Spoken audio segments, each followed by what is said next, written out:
And after having a conversation with one of my daughters, about things, about life and different things and different aspects of life, I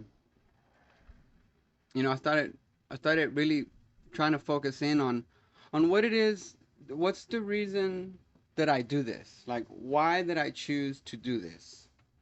When I first started, it wasn't really, well, I don't want to say a fluke, but I had already been talking about doing a podcast. I had been talking about that with several of my friends because we would have these conversations on the phone because the same, we do sort of the same type of work where we're able to communicate on hands free while we're doing our job, right? So we would have these long intricate conversations about all kinds of topics.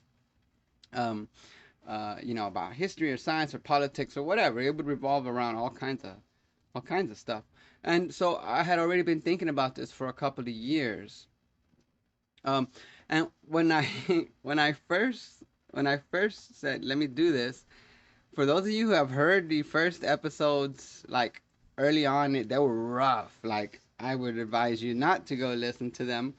Uh, for those, like, if this is your first episode, good. Work your way backwards. What I'm saying. So then, I think if people were to start on episode 1 and 2, like, oh, dude, they'd be scared off because I don't have no intro music or nothing, no microphones, no nothing. Everything was just like, but the idea was there, because I've, you know, this journey that I've been on about of education, self education, and learning about history and religions and science and all these different topics.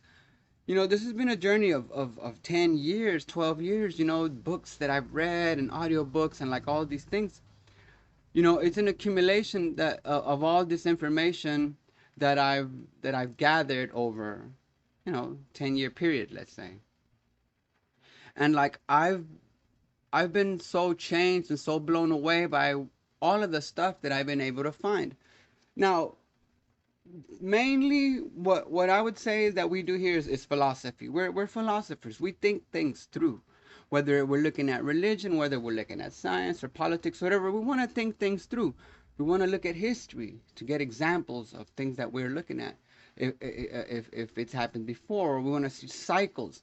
We want to see stories that are written in the Bible and try to translate them into the world that we exist in. Because we tend to separate things from the religious world to the secular world. And like, what the heck? We have all these divisions of different ideas and themes and stuff that is very hard to be able to combine all of those things together to where you can see a broad picture, because all of these things work and exist in conjunction, like science and religion. They're not mutually exclusive. They work together.